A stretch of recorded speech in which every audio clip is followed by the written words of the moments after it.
Hey, welcome to the first episode of Kicking It with Coach, where I interview former student athletes that I've coached at different schools, different levels. My first guest is Miss Kynda Bichara. I coached Kynda at Mountain Island in track and field. Kynda was an outstanding student athlete, student first, but she was an outstanding athlete too. Back-to-back state championship appearances in the triple jump, 4x1, 4x2. Outstanding athlete, gave me 100%. And I want to talk to her a little bit about her transition from high school to college. First, Kynda, how you been doing? I've been good, keeping up with the transition from in class to online, and it's a whole nother transition, whole nother conversation. But I've been keeping up, still working on everything. Unfortunately, for track and field, our outdoor season was canceled. But we got season coming up next year, so you got to still work out, still maintain a healthy diet, and stick with it. Academics as well. No doubt. How's your academics so far? They're going good. I academics in college is very different. And it's a lot of what you put in is what you'll get out. Just keeping up with everything. Currently, my GPA is a 3.06, and that'll change after school ends this upcoming week. I've been on a dean's list and a couple other like honor rolls, student athlete scholarship honor roll list. So it's been really cool to keep up with my academics along with excelling in track. Yeah, most definitely. And I know we talked about you joined a committee or something. You want to tell people more about that for student athletes? Oh yeah. So are you talking about the club we founded on Yeah. campus? Well, talk about it all. And first, she's a student at App State as well. Okay, yeah. Okay. So yeah, I go to App State, go Mountaineers.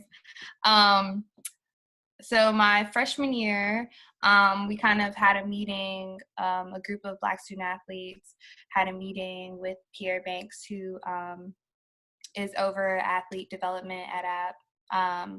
And we were just kind of suggested starting the Black Student Athlete Association. So myself and a couple of others really took full force and founded the Black Student Athlete Association at App currently. So pretty much what we do is we work on advocacy, so advocating to the athletic department what we feel like is best and what we feel like we need, but then also education. So we educate and uplift each other. We've had resume workshops, networking events. One of the most recent events we had that was very successful was the More Than a Student Athlete event. So I had a panel of student athletes up there, and we had a professional football player come back and kind of speak about being an athlete and being a student and being mentally and emotionally healthy. And we just kind of talked about, the struggles of being a student athlete in college and the expectations and just how people a lot of times don't understand everything that goes into it. So you have, donors and people, who are like, oh my God, you guys are so great. And then there's also the other side where there's students who are kind of like, oh, there's the athletes. Like, so everybody has their own opinion on student athletes. So we were kind of just giving our take in it. That sounds good. Making a difference. Congratulations on that. My next question is, how did your college season go this year? So far, well, I know it was canceled, but Yeah, so this semester was canceled. So my college experience has been very different. Prior to coming to college, I've never been injured, seriously injured in my whole athletic career. And I've been an athlete since I was 6, playing all different types of sports year round. So then I got to college and was training, keeping up to the pace. First things first, transitioning from high school to collegiate level, especially, with the coach that I have, Coach McLean, no games. It's definitely challenging. Weights go up, how rigorous it is, but also how time demanding it is. And then you also trying to be a student at the same time. So you don't necessarily go in doing as great as you did. So you're not going to go in jumping whatever your PR was or running whatever your PR was. You don't go in. You have to like kind of, you have like a little dip. Everybody experiences it. So you're not at the height of your career when you first get there, just because you're, you know, transitioning into adulthood. So that's a lot on you mentally and physically. And as we all know, being an athlete is mental and physical battle. But personally for me, I was, you know, training, and I kept having shin issues. So we just thought like, okay, you know, shin splints, you know, and we thought it could be a fracture. It wasn't a fracture. Then I competed in one meet indoor. And then after the meet, I literally couldn't walk. It was terrible. So we were just like, okay, we're going to stop everything and just work on, you know, getting your shins back together. Maybe you just need to rest. So I sat out the rest of indoor and outdoor. Then when I tried to come back for outdoor, I ended up injuring my ankle. So that stopped everything. And then when we came back in the fall, I found out that I had this condition called compartment syndrome. And not a lot of people have it. I don't really know where it comes from. But it's just like a lot of pressure, pretty much, is the easiest way to explain it, in your legs. So your muscles growing, but the fascia, I think it's called, around it isn't expanding with your muscle growth. So your legs become really swollen, and you experience a lot of pain. So since then, that was last semester. So since then, I took a break. I wasn't training, and then I started training again slowly but surely. I changed my diet, so I eat better. I make sure I take care of myself. So prior to practicing, I make sure I go to the training room. After practicing, I make sure I go to the training room and do all of the physical therapy that I can do. Some people get surgery for it. I didn't want to go the surgery route. So just doing natural things to keep the swelling down in my legs, and just being really smart about everything that I do and being very intentional. That's what's up.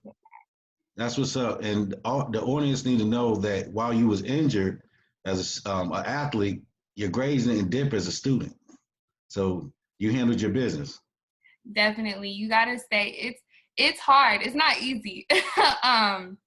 So just about that, even like, you know, when you're in college, you don't necessarily, you never expect to become injured. So it takes a mental and physical toll on you when you can't participate with your teammates and, you know, you're just out of the game. So you have to try and work very hard to make sure that you stay engaged, at the very least academically, because regardless of what anybody tells you ever at any point in your career, if you don't handle your business in a classroom, you won't have any business on the track or on the field or on the court, because the NCAA and everyone does not play about that. So you have to handle your business in the classroom. It doesn't matter if you're the best, you will be replaced, because there's always somebody coming behind you trying to take your spot. So slipping in the classroom isn't a place to slip. What's some of your goals for next season and, you know, next academic and athletic season? Academic, I definitely want to get my GPA up. While it didn't drop below a 3.0, which is great, I know I can do better. So just getting that up. And athletically, I'm trying to make it to conference, coach. I'm trying to win conference.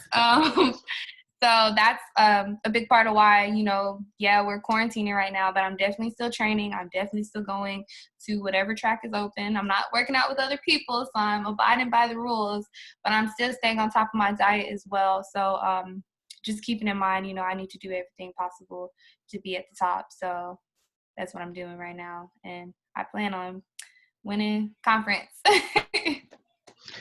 For some students out there, what would you tell them was your biggest transition from high school to college?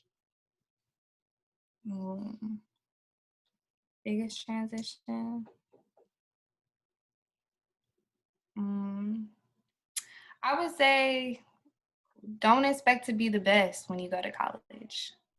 Like, you know, when you're graduating high school, you're a senior, you feel like you got it down pat, you know, you're probably or may not be the captain of your team. You know, you may go to the school where you're the best at your school, you know, showing out, setting records and everything. But when you go to college, that's really the humbling and leveling playing field of everyone, because everyone's there for a reason. Everybody was recruited, so they're jumping or doing a certain level. So it's a very humbling experience. And it's okay to not be the best. So just understanding that, you know, it's a process, and just expect that, and just roll with the punches, and, you know, do what your coach tells you to do, and just put in the work and you'll get the results. But don't go in thinking you're about to be like the top dog. It'll show you. It will humble you. So.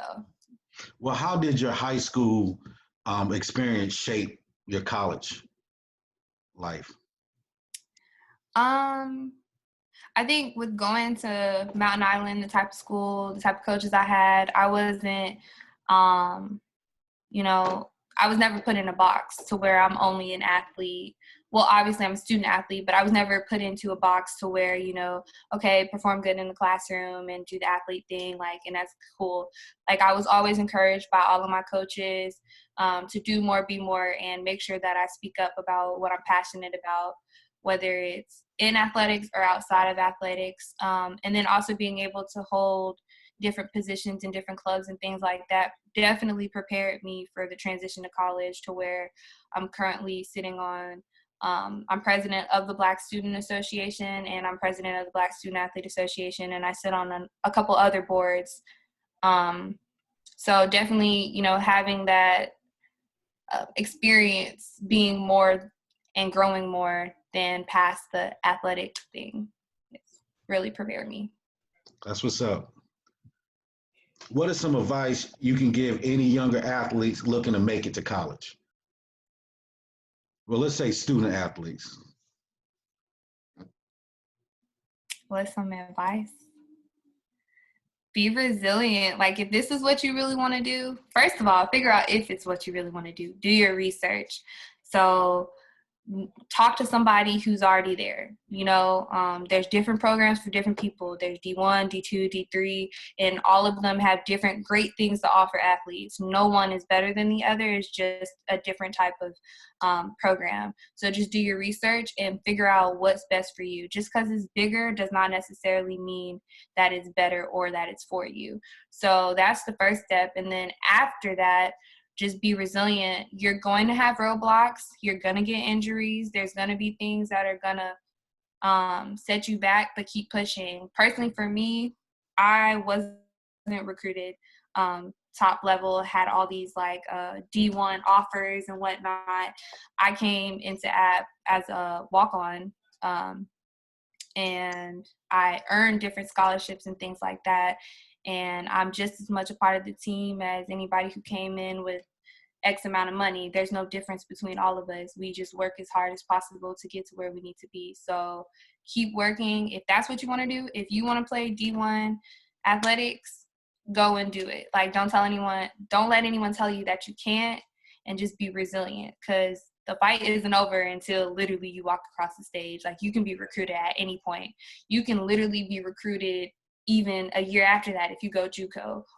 So there's just so many different routes. There's no one route to success in the athletic world. There's so many different routes and so many different stories. So just don't give up. Yeah, and I see that a lot as a coach, seeing student athletes searching and desiring the bigger offers or the bigger levels or whatever the case may be, instead of looking at what's the best fit for you as a person, not only just as a person, but also your major. A lot of kids don't realize that you go to school just because it's the University of Alabama. Do they have your major, right? They're looking at it from, just as an athlete standpoint, not looking at it from a student athlete. So I think you did that well, Kynda. And I just remember a few stories of you just like not giving up with track and field and just kind of pushing yourself, willing yourself through victory. I remember you backstretched 4x1. You was leg 2, your second leg, right? Yeah. Last year. And I remember you covering up so much space because we got off to a slower start. And when you got that baton, I just seen how much ground you covered, and we ended up winning that race. And I think we qualified for the regionals at that particular meet. But I was just remembering, like, that's who you were, and that's who you are. as a person, like you never give up. No matter if we're losing a race, you're gonna try your best to try to win it or get in a position to win. So I want to salute you with that. And before we go, give me your best Coach Washington like impression or something. Okay. I don't know about impression. Oh gosh, this is bad. I'm bad at this. I know something that you always tell us. I'm gonna try to say it like you.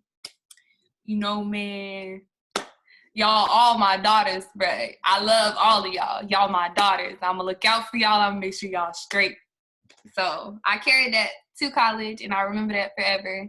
You always told us you loved us just like you loved Asia, and you wanted to see the best out of us. So Yeah, I appreciate that. And you're doing it. So I'm proud of you. But Kynda, thanks again for your time. Be safe. I know you got another family member that's coming up and coming, Ms. Zara.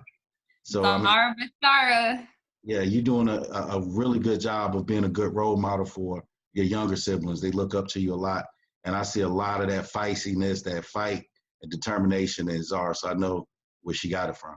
But thanks. Thanks, Coach. All right, you be safe, all right? All right.